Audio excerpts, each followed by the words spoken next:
Bienvenue dans la chaîne Mathématiques Sciences. Aujourd'hui, je prends et expliquer une nouvelle vidéo, donc pour les premières générales, donc en enseignement scientifique. Et dans cette vidéo, on va tout simplement faire un exercice sur le chapitre donc des éléments chimiques. Donc on va s'intéresser ici à un exercice type bac. Alors l'exercice type bac, alors je ne me rappelle plus le numéro du sujet, vous pourrez le retrouver sur internet très facilement normalement, en tapant le nom du sujet, vous allez le trouver.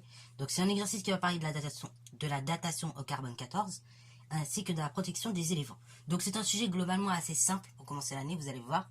Beaucoup d'informations dans les documents, un petit peu dans votre cours, dans vos connaissances, mais principalement la majeure partie des informations sont dans les documents. Et bien évidemment, il vous faut des bases, bien évidemment, ce qui est intéressant aussi, il vous faut des bases acquises en seconde, voire en troisième de maths, pour essayer de répondre tranquillement aux questions. Ok? Donc là, du coup, je vous laisse mettre la vidéo en pause pour réaliser tranquillement le sujet. Petit conseil pour ceux qui veulent réaliser le sujet, je mets le lien, donc pareil comme en SVT, cette fois-ci dans la playlist thème numéro 1, donc longue histoire de la matière. Dans cette playlist-là, je mets tout simplement le lien, donc avec, pour avoir accès au drive en fait, ok. Comme ça, vous aurez du coup le DS, ok, le sujet du DS, également avec l'annexe, parce que du coup il y a une annexe, donc ça sera plus pratique pour vous, donc de vous imprimer l'annexe et de travailler dessus directement. Malheureusement, moi, j'ai pas l'annexe sur moi, donc je peux pas travailler dessus, donc je vais en fabriquer une. Mais après, vous pourrez l'imprimer et travailler tranquillement avec, ok? Bravo. Alors du coup, ceci étant dit, donc c'est parti mon kiki. On va commencer par la correction du sujet. Allez. Alors, c'est parti mon kiki. Alors du coup, la correction que je vous fais là en direct, c'est la correction que je mets dans le drive. Donc, je vais essayer vraiment d'adopter, de faire un effort sur la rédaction pour vous montrer vraiment la rédaction type qu'il faut avoir. Donc, première partie, donc première question, parmi les propositions suivantes, quelle est celle qui convient à la désintégration du carbone 14? Il est rappelé que la notation donc 0, E et moins 1 désigne l'écriture conventionnelle d'un électron. Ok? Donc on vous donne diverses équations. Il faut tout simplement dire laquelle correspond à la désintégration, donc tout simplement de notre carbone 14. Donc là, pour savoir quelle équation correspond tout simplement à la désintégration du carbone 14, il vous faut d'abord regarder le document en question. Donc là, le document qui vous a été donné, c'était celui du dessus. Voilà, donc le principe de la datation au carbone 14. Ok, également donc une petite introduction sur le sujet au niveau des éléphants. Alors bon, ici donc quand on regarde les documents, déjà on essaie de voir un petit peu les documents, on voit que clairement on n'a pas vraiment d'informations. Donc là, si on n'a pas d'informations dans le document, ça veut dire que clairement, on va tout simplement se puiser dans le cours. Ok, voilà. Donc quand on parle de désintégration, on part d'un atome de base et après donc au fur et à mesure la radioactivité de l'atome va diminuer, ok, c'est-à-dire qu'on a une diminution comme ça de l'instabilité de l'atome, tout simplement par la création au fur et à mesure d'éléments qui sont justement moins radioactifs, ok. Donc là, déjà, quand on regarde ces trois équations-là, elles respectent justement ce qu'on appelle la conservation donc de la composition du noyau, que ce soit au niveau du nombre de protons et du nombre de masses, donc qui correspond au nombre de nucléons, quand on regarde. Donc déjà, ça peut pas, les trois équations là-dessus, on peut rien en dire. Maintenant, deuxième des choses, ici, on s'intéresse à la désintégration du carbone 14. Donc, comme on s'intéresse à la désintégration du carbone 14, c'est-à-dire qu'à la base, on doit partir du carbone 14, qui va ensuite se désintégrer pour former un autre élément. Et là, l'équation qui est la mieux ici, c'est l'équation B, ok, bravo. Ici, donc, celle qui correspond à la désintégration du carbone 14, c'est l'équation B. Ainsi, puisqu'on part d'un atome de carbone pour former donc tout simplement un atome, donc ici d'azote, en perdant bien évidemment un électron, ok, enfin en gagnant plutôt un électron, ok, bravo, on peut le noter. Alors, du coup, deuxième élément, maintenant question numéro 2, on dit que le document indique que tout simplement la demi-vie du carbone 14 est de 5730 ans. Expliquez donc le terme de demi-vie. Donc là, clairement, c'est encore du cours, plus que là, faut ressortir tout ce que vous avez su dans le cours. Donc, le terme de demi-vie, on l'a expliqué en cours, donc pour revoir, du coup, ce sera dans la vidéo sur les éléments chimiques que j'ai fait un petit peu juste avant ça. Et justement, on avait expliqué que la demi-vie, c'est tout simplement la période pour laquelle la moitié des noyaux radioactifs se sont désintégrés, ok? C'est la durée pour laquelle la moitié, tout simplement, des noyaux radioactifs se sont désintégrés, on peut le noter. Alors, du coup, question 3A. Donc, ici, on nous dit qu'on considère un échantillon, donc d'ivoire d'éléphant contenant à un instant donné 16 milliards de noyaux de carbone 14. Calculez donc le nombre de noyaux de carbone 14 restant au bout de 5730 ans. Et question B, donc, enfin 3B plutôt, calculez donc le nombre de noyaux de carbone 14 restant au bout de 11 460 ans. Donc, pour la question 3A, on va déjà répondre par là. Donc, pour la question 3A, on sait que tout simplement l'âge 5730 ans donc correspond à la demi-vie du carbone 14. Ce qui veut dire que ça correspond à la durée pour laquelle il va rester la moitié des noyaux donc radioactifs de carbone 14, ok. Première des choses. Autrement dit, donc si je note, pour le faire avec des notations, donc en notant N0 le nombre initial d'atomes de carbone 14, donc à l'instant de la demi-vie, 5730 ans, il y aura donc N0 divisé par 2 noyaux d'atomes de carbone 14, ok, au bout de ces 5730 ans. C'est-à-dire en gros, il y aura 16 milliards de noyaux d'atomes de carbone 14 divisé par 2, logiquement, puisqu'on a la demi-vie. Hein. Et après, donc, ainsi, le résultat qu'on va trouver, ça va nous donner tout simplement le nombre de noyaux d'atomes de carbone 14. Et du coup, vous avez compris, ça va être le même raisonnement après pour la question 3b. Et justement, je vais insister après par la suite pour cette question. Donc, on a déjà le raisonnement pour cette question. Donc, au bout de 5730 ans, alors j'oublie le 1, c'est pas grave. Donc, comme cet âge correspond à la demi-vie, donc à la demi-vie du carbone 14, ça veut donc dire qu'il reste la moitié des éléments donc en carbone 14. Hein. Donc, il reste N0 divisé par 2 atomes de carbone 14. Soit, du coup, le nombre qui nous était donné, 16 milliards de noyaux d'atomes de carbone 14, donc que j'écris en notation scientifique, hein, comme 16 fois 10 exposant 9, divisé par 2, noyaux d'atomes de carbone 14, ou bien 8 fois 10 exposant 9, atomes de carbone 14, ok, bravo. Alors là, quand j'ai atome, bien évidemment, ça signifie noyau, ok, noyau d'atome. Alors, justement, question 3b, elle est très intéressante, parce que là, beaucoup vont tomber dans le panneau, ok, beaucoup risquent de tomber dans le panneau, et donc, je vais expliquer une petite subtilité qu'il y a avec les demi-vies. Petite subtilité qu'il y a avec les demi-vies, c'est comme les fonctions inverses en mathématiques, et c'est pas exact, ça sera pas toujours le même, enfin, faut faire gaffe à quelque chose. Par exemple, quand vous calculez l'inverse de 1, vous obtenez 1. Mais quand vous avez calculé l'inverse de 2, vous allez obtenir 1 demi. Et donc, après, si vous calculez l'inverse de 3, vous allez vous dire, j'obtiens 0. Bah non. En fait, on va voir comme ça une limite qui va se rapprocher de 0, mais qui va pas tendre vers 0. En fait, là, si on regarde, 11 460 ans, c'est encore 2 demi-vies. Ça correspond à 2 demi-vies. Et ainsi, donc, ça correspond au niveau des entités chimiques. Comme on a 11 460 ans, on a fait 2 demi-vies. Et donc ainsi, entre 5730 ans et 11 460 ans, tout simplement, le nombre de noyaux d'atomes de carbone 14 va diminuer de moitié. Mais attention, la moitié de ce qui reste, c'est-à-dire la moitié de 8 fois 10 exposant 9, ok. Autrement dit, va diminuer par 4, donc de 16 fois 10 exposant 9, ok. Donc, on va noter ce raisonnement. Et ainsi, donc, si on effectue le calcul, on va trouver 4 fois 10 exposant 9 noyaux d'atomes de carbone 14 au bout de 11 460 ans. On peut noter. Voilà, donc là, c'est tout simplement pour la question 3b. Ok, donc là, vous avez vu un petit peu le raisonnement. Donc là, la plupart du temps, vous allez dire, oui, 11 460 ans, c'est le double, ok. On est au bout de 2 demi-vies. Donc ça se réduit encore de moitié. Mais attention, vous aurez pas, souvent vous aurez dit, ça réduit encore de tout le reste. Donc la moitié, vous n'aurez pas dit c'est la moitié de la moitié, vous aurez dit ça réduit encore de tout ce qui reste. Donc ça va réduire tout simplement de 8 fois 10 exponent 9 atomes. Alors attention, c'est la moitié de la moitié. Donc du coup, on trouve 4,0 fois 10 exponent 9, ok.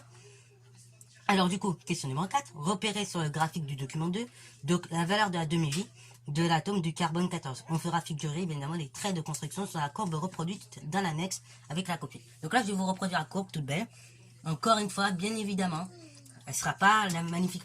Vous, si vous imprimez le sujet avec l'annexe, vous aurez une meilleure courbe que moi. Donc là, je vais vous en reproduire une de façon artisanale, très rapide. Mais après, vous, bien évidemment, ce sera beaucoup plus beau que sur mon vulgaire dessin. Ok.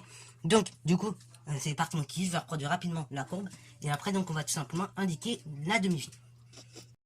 Du coup, voilà la courbe reproduite. Hein. Donc, j'essaie de vous la reproduire la mieux possible. Hein. Donc, j'espère que c'est pas trop moche en tout cas. Donc là, le but de cette question numéro 4, hein, c'était tout simplement, maintenant, donc tout simplement de repérer la valeur de la demi-vie, ok, en faisant figurer justement les traits de construction. Donc là, la valeur de la demi-vie, c'est quoi? C'est tout simplement, je le rappelle, la durée, hein, pour laquelle la moitié des éléments radioactifs, plus précisément des noyaux radioactifs, se sont désintégrés. Donc, du coup, on regarde tout simplement ici sur l'axe des ordonnées, la proportion correspondant à la moitié du nombre initial d'atomes de carbone 14, ok. Donc là, à l'initial, donc on avait 1, et donc tout simplement la moitié c'est 0,5. Donc là on va se placer en 0,5 et en fait on va tout simplement lire le nombre qu'il faut prendre au départ afin d'obtenir 0,5 par la courbe. Et donc là ici, d'abord on trace un trait comme ceci, jusqu'à arriver à la courbe, ok, de façon horizontale. Et après de façon verticale, je vais tracer un trait comme ceci, pour arriver jusqu'à l'axe des abscisses. Et ainsi donc on a la valeur de notre demi-vie. Donc voilà, ça c'est pour la valeur de la demi-vie. Alors, donc là dans le corrigé, peut-être je vais remettre des couleurs. Mais voilà, donc ça c'est pour cette question numéro 4. Ensuite, donc, question numéro 5, estimer la proportion du nombre de noyaux d'atomes de carbone 14 restant après 25 000 ans. Donc là, on va se placer en 25 000 ans. Ok, donc là je prends une autre couleur peut-être pour que vous puissiez mieux voir. Donc on se place comme je l'ai dit en 25 000 ans. Et donc là, pareil, je vais remonter en fait de façon verticale à la courbe. Et après, je vais voir la proportion que ça me fait, ok, par rapport à 1. Donc là, je vais tout simplement, voilà, me placer comme ceci. Et après, donc, je vais lire l'antécédent, enfin l'image plutôt, de 25 000 par notre fonction, en quelque sorte. Donc là, on voit que ça fait à peu près une proportion de 5%. Hein, ça fait une proportion de, tout simplement, 0,05 sur 1. Donc ça fait 5%. Ainsi, donc, au bout de 25 000 ans, on voit qu'il y a tout simplement 5% en fait d'éléments chimiques par rapport au nombre initial. Ok. Soit du coup, donc on va effectuer le calcul. Donc voilà pour la rédaction de cette question. Donc tout simplement, voilà comment on peut rédiger. Donc on dit que l'on constate qu'il reste une proportion en noyau d'atomes de carbone 14, hein, puisqu'ici le graphique vous indiquait des proportions, donc de noyau d'atomes de carbone 14, de 0,05 après 25 000 ans. Ce qui correspond donc à 5% du nombre initial, donc de noyau de carbone 14, soit 5% tout simplement de 7,0 fois 10 exponent 9, hein, donc noyau d'atomes de carbone 14, ce qui est égal directement à 8 fois 10 exposant 8 noyaux de carbone 14. Ok, voilà. Donc là pareil, il faut être à l'aise un minimum avec la notation scientifique. Là c'est beaucoup mieux d'écrire les résultats en notation scientifique plutôt que de s'amuser à écrire tous les zéros. C'est trop compliqué sinon, ok. Après il y en a certains peut-être vous n'êtes pas suffisamment, enfin vous n'êtes pas très scientifique. Donc si vous écrivez tous les zéros pourquoi pas. Mais attention à ne pas se tromper. C'est vrai que là la notation scientifique c'est beaucoup plus simple que vous voyez en science pour faire les manipulations. Donc voilà, ok. Donc, du coup, maintenant, on va passer à la partie B. Ok, donc partie B de notre sujet. Et donc la partie B de notre sujet, il y a pas mal de questions aussi. Mais vous allez voir qu'ils vont faire réviser certaines notions de seconde, ok, que je n'arrête pas de répéter et de dire que c'est important. Et là, vous allez comprendre pourquoi votre prof de maths a insisté sur certaines notions, parce que oui, l'enseignement scientifique, navré de vous le dire, mais on fait des maths également. Bon, alors du coup, on nous dit qu'on s'intéresse à la datation du carbone 14 d'échantillons d'ivoire plus récents sur une période de 100 ans. On dit qu'on peut approcher sur cette période la portion de courbe du document 2 par un segment de droite représenté par le document 3 que vous voyez juste en dessous. En 2019, donc question 6, on dit que l'analyse d'un échantillon d'ivoire d'éléphant a permis d'estimer à 0,994 la proportion d'atomes de carbone 14 restant par rapport au nombre initial d'atomes de carbone 14, donc était de 1. Donc, première question, donc 6A, en utilisant le document 3, dater la mort de l'éléphant. Donc là, la réponse, on va trouver essentiellement dans le document 3. Donc là, ce que je vais vous proposer, pour la correction, pareil, pour que ce soit bien clair pour tout le monde, je vais tout simplement tracer le graphique, ok. Et après, donc, je vais tout simplement indiquer, donc, je vais faire une petite lecture du graphique, et après, donc, on va dater comme ça la mort de l'éléphant, ok. C'est parti, mon kiki. Alors, du coup, maintenant, question 6A, on nous demande de dater la mort de cet éléphant, comme je l'ai dit. Donc, pour ce faire, on va reprendre la donnée qui nous était donnée dans le document, avec la question 6. Donc, on dit que l'analyse d'un échantillon d'ivoire d'éléphant a permis d'estimer à 0,994 la proportion d'atomes de carbone 14 restant par rapport au nombre initial d'atomes de carbone 14. Ok. Donc, quand je regarde sur mon graphique, et tout simplement, je me place en 0,994, hein, comme j'ai fait, donc en ordonnée. Donc, je trace un trait verticale, horizontale, jusqu'à arriver à la courbe, comme ceci. Et après, je descends de façon verticale pour voir le nombre qui va indiquer en abscisse. Là, en abscisse, quand j'ai 0,994, donc j'ai une proportion de 0,994, donc noyau d'atomes de carbone 14, donc radioactif restant, et je vois que ça correspond à une durée de 50 ans. Ça veut donc dire que votre éléphant, il est mort il y a seulement 50 ans. 50 ans par rapport à quoi? 50 ans par rapport à 1919. Autrement dit, donc si vous faites 2019 moins 50 ans, le calcul est vite fait, ça fait 1969. Si on regarde l'introduction du sujet, on nous a, donc, là je réponds en même temps à la question B, du coup on dit que tout simplement, les éléphants, donc, qui sont tués après 1900, tout simplement 47, ok, et tout simplement, sont interdits, ok, on n'a pas le droit de faire le commerce donc de l'ivoire, ok. Alors, du coup, voilà la réponse pour cette question. Donc, j'ai en même temps répondu à la question B. Hein, donc, l'éléphant est donc mort 50 ans avant 2019, c'est-à-dire soit en 1969. Et question B, comme notre éléphant, comme je l'ai dit, il a été tué après 1947, hein, puisqu'on dit que tout simplement, l'Union européenne a interdit le commerce de l'ivoire depuis 1989, à l'exception des entités acquises avant 1947. Comme il a été tué après cette date-là, donc 1947, et du coup, ça veut dire que le commerce de l'ivoire, donc de cet ivoire-là, normalement, il n'aurait pas dû avoir lieu, ok, puisque tout simplement, il a été tué après 1947, ok, donc il n'aura pas dû être tué. Ainsi, donc il a été tué de façon illégale, ok, Alors du coup, les questions qui vont suivre, c'est justement de voir, parce qu'on est sur un modèle linéaire. Tout à l'heure, on était sur un modèle type logarithmique, ok, exponentiel voire logarithmique, ok, au niveau de la courbe. Donc là, c'est de voir justement les limites de ce modèle. La suite des questions. Donc en fait, question numéro 7, on dit que l'objectif des 3 sous-questions suivantes est d'étudier la validité du modèle affine présenté dans le document 3 pour un nombre d'années supérieur à 100. Okay, parce que pour un nombre d'années inférieur à 100, on voit que le modèle, grosso modo, il est proche de la réalité. Hein, c'est ça qui nous était dit. Et là, on va voir pour un nombre d'années supérieur à 100, est-ce que le modèle est suffisamment proche. Donc du coup, cette question 7a, on note la fonction f, f la fonction affine, et on peut représentation graphique la droite du document 3. Parmi les expressions suivantes, dans lesquelles t est tout simplement exprimé en années, choisir l'expression de notre fonction f.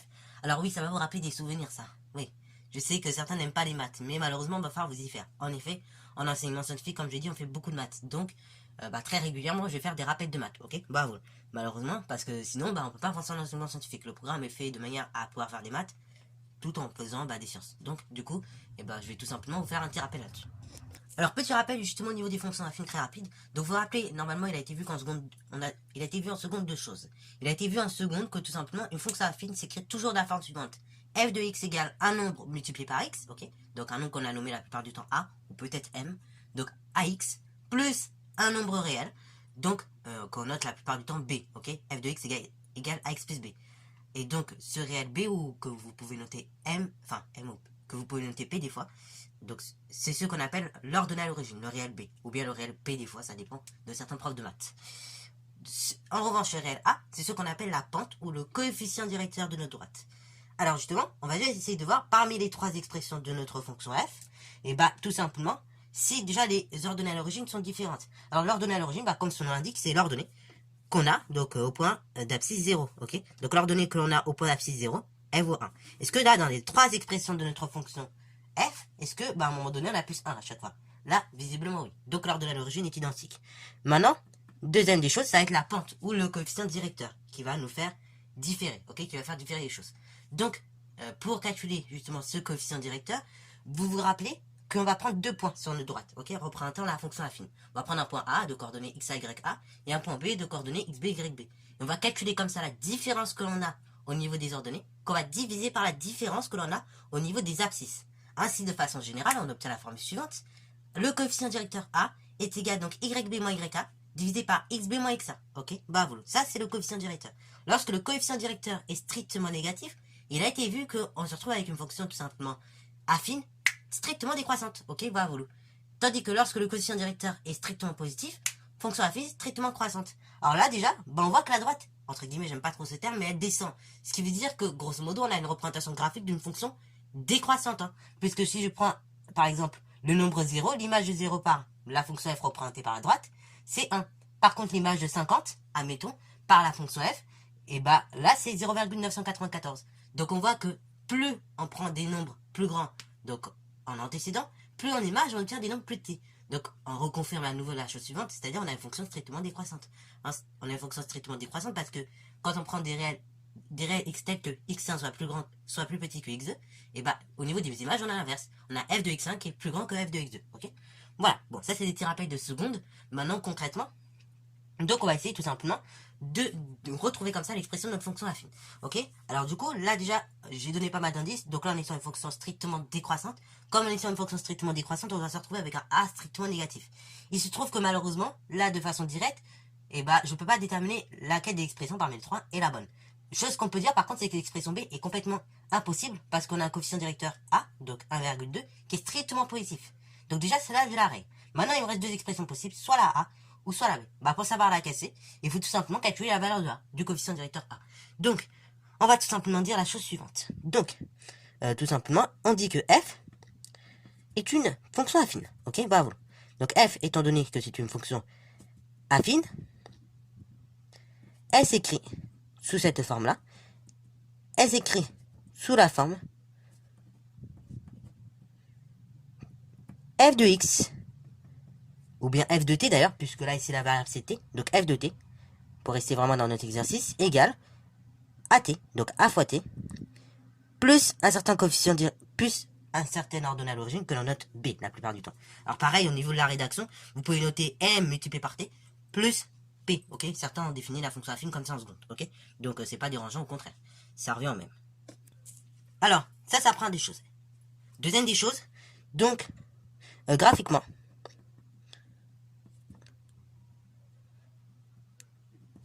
on a f de 0 qui est égal à 1. Donc, comme l'image de 0 c'est 1, de façon directe, je peux en déduire l'ordonnée à l'origine. Hein, puisque à l'origine, j'obtiens 1. Et bah, donc, dans ce cas-là, b égale 1. Maintenant, deuxième des choses, on cherche la chose suivante. On cherche tout simplement notre coefficient directeur a. Ok? Maintenant, on va poser deux données. On pose 2 points. A de coordonnées 0, 1. Donc, 0 l'abscisse, 1 en ordonnée. Et B. Deux coordonnées, donc que nous avons déterminées tout à l'heure. En abscisse 50 et en ordonnée 0,994. Donc B, deux coordonnées. Donc on a dit 50, 0,994. Ok? Voilà. Ainsi donc A, j'applique ma formule. A c'est la différence au niveau des ordonnées. Ou bien autrement dit YB moins YA divisé par XB moins XA. Ce qui est égal à la chose suivante. Donc c'est égal tout simplement, donc YB c'est l'ordonnée de B, 0,994, divisé, enfin moins tout simplement l'ordonnée de A, donc moins 1, divisé par XB, donc on a dit 50, moins XA, donc moins XA tout simplement 0, ok? Ça fait la chose suivante. Au numérateur, donc on va trouver la chose suivante, on va trouver 0,006 divisé par 50. Ok? Mais attention, au numérateur, ce sera pas juste 0,06, ce sera même moins 0,06. Parce que là, c'est 0,994 moins 1. Ok? Donc là, on a un signe positif, moins le signe négatif.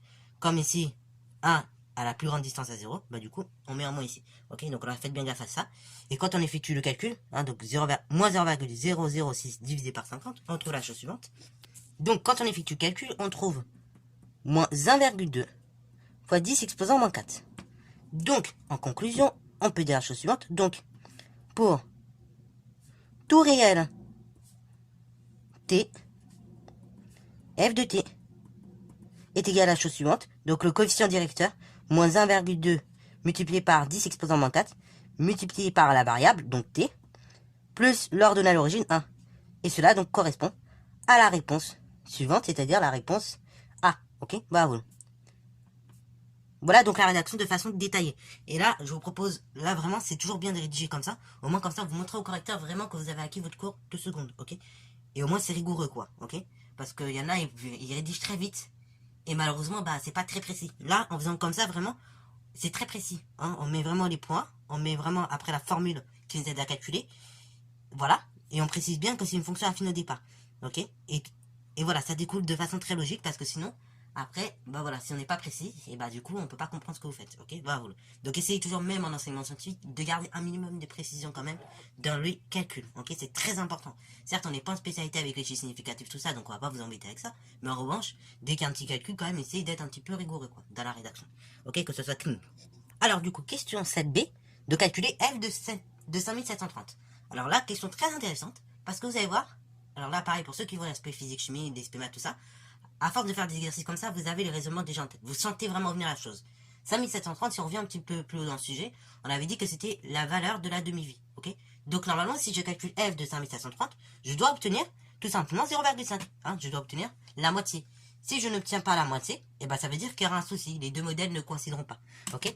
Voilà, donc c'est ça le principe. On va essayer vraiment de faire le calcul. Donc f de 5730, c'est égal moins 1,2 fois donc la variable delta t, enfin fois la variable donc t, ici t valant 5730, du coup c'est 1,2 fois 10 exponent 4 fois la variable t, pardon, donc il fait 5730. Plus notre coefficient directeur 1. Quand vous effectuez le calcul, donc on peut l'effectuer, f de 5730, c'est égal à la chose suivante. Alors du coup, quand on effectue le calcul, on trouve la chose suivante. Tout simplement, là je l'écris en notation scientifique, donc ça fait 3,124 fois 10 exposant moins 1. Moins 1, oui. Pas moins 4. Comme ceci. Alors là, bah, du coup, là, c'est juste pour le calcul. Et là, bah, déjà, qu'est-ce que je peux interpréter? Bah, j'interprète que, au niveau de la demi-vie, je ne trouve que 3124 noyaux présents, ok? Or, bah, justement, au niveau de la demi-vie, et bah, je devrais en avoir la moitié seulement présent. Pas juste 0,3124, hein. Donc du coup là, on voit que ça coïncide pas, c'est très différent, il y a une grosse différence. D'ailleurs, cette différence, on peut la calculer, on peut l'exprimer en pourcentage. On va trouver un pourcentage énorme de différence. On va trouver environ, donc, on va trouver de façon, normalement, on va trouver environ 38% de différence, ok? C'est énorme. Alors du coup, question C, justement expliquer pourquoi ce modèle linéaire n'est pas pertinent pour des durées comparables à une demi-vie. Bah tout simplement, on voit que f de 100 730, normalement ça aurait dû donner 0,5, puisque c'est la valeur de la demi-vie, et donc il ne reste plus que la moitié des éléments radioactifs, ok, à ce moment-là, et que l'autre moitié s'est désintégrée. Or, on voit que f de 100 730 est différent de 0,5, ok. D'ailleurs, on peut calculer ce qu'on appelle le pourcentage d'erreur, ok, voilà. Donc là, le pourcentage d'erreur, pour avoir ce pourcentage-là, c'est le rapport suivant. Vous allez donc faire 1 moins le résultat que vous avez trouvé divisé par 0,5. Et normalement, vous aurez le pourcentage. Et évidemment, après, remultiplié par 100. Et après, donc, vous aurez le pourcentage d'erreur que ça fait. Donc, on peut éventuellement calculer. Donc, on voit que f de 100 730 est différent de 0,5. De plus, on constate que le pourcentage d'erreur, parce qu'on peut toujours avoir un pourcentage d'erreur, ça arrive, mais là le pourcentage d'erreur est quand même très conséquent, d'erreur est 2, et donc là je mets le calcul, 1 moins, donc ici on avait dit 3,124 fois 10 exposant moins 1, divisé par 0,5, fois 100, égale, donc là je vais arrondir à une unité supérieure, donc égale 38%. Voilà. Donc là, quand on effectue le calcul, on trouve 37,52. Donc là, de plus, on voit que le pourcentage d'erreur est de 38%. Ce qui est trop élevé. À la limite, si on aurait un pourcentage d'erreur de 3-10%, ça aurait pu aller. Mais là, on voit qu'on a quand même 38% de pourcentage d'erreur. Donc ce qui est beaucoup trop élevé. Donc ainsi, ça montre, tout simplement, ou montrant, tout simplement, donc la chose suivante, montrant que le modèle n'est pas pertinent pour tout simplement la durée d'une demi-vie, ok. Alors pareil, bon là, l'histoire du pourcentage d'erreur, c'est pas très grave si vous n'avez pas fait comme ça, ok. Le plus important qui était à dire, c'était de dire que tout simplement f de 100 730 est très différent de 0,5. De ce fait, on voit que tout simplement, vu que ce n'est pas le même nombre, on peut dire tout simplement que le modèle n'est pas pertinent pour des durées comparables à une demi-vie. Ok, ça suffisait largement, vous avez tous vos points si vous faisiez comme ça. Et si vous avez fait comme ça, c'est excellent, c'est une excellente rédaction comme ça. Là, il n'y a pas forcément à rajouter plus, ok. Bravo. Encore une fois, ceci, donc, c'est plutôt pratique pour des gens qui font l'aspect. Voilà, pour des gens qui font l'aspect, c'est vrai qu'on peut être un peu plus exigeant, un petit poil exigeant, parce que voilà, au niveau des pourcentages d'erreur, c'est des choses qu'on peut par moment voir en spé. Mais encore une fois, même en spé, vous voyez, on va pas trop s'en servir cette année. Mais voilà, c'est des choses qui sont utiles tout de même, ok. Bravo. Donc, il faut être à l'aise avec ces choses-là. Et voilà, donc vous voyez qu'on fait pas mal de maths en enseignement scientifique, tout ça pour vous montrer ça aussi dans le sujet. Donc, pareil, si vous n'êtes pas trop à l'aise avec les points maths, ne vous inquiétez pas, dans l'année, je vais en faire quelques-uns. Je ne ferai pas souvent, mais je vais en faire quelques-uns quand même, pour vous remettre un petit peu à jour en maths. Mais voilà, après, il faut quand même que vous ayez un minimum de niveau, et donc il y a certaines choses, on ne pourra pas revoir de A jusqu'à Z, ok. Là, je referai une vidéo, on va tout simplement reparler des fonctions affines, parce que je sais que c'est un point noir, mais vraiment noir. Pourtant, on fait ça depuis la 3ème, mais bon, je sais que ça ne rend pas toujours, donc je referai une vidéo, on parlera des fonctions affines, pour que ça soit clair dans la tête de tout le monde, que ce soit les SP ou les non-SP. Mais voilà, après il y a certaines choses, il faut être à l'aise quand même. Les lectures de graphiques, je ferai peut-être une vidéo là-dessus aussi. Mais voilà, il y a certaines choses, par exemple convertir des durées, des choses comme ça, bon, c'est des choses qu'on fait même en SP. Donc il faut être à l'aise déjà de base avec. Ok. Voilà, sur ce, c'est la fin de cette vidéo. Alors je sais qu'elle a été assez conséquente. En tout cas, j'espère que t'as plu. Si c'est le cas, comme d'habitude, n'hésite pas à la liker, commenter et bonne à toi en mathématiques et en sciences.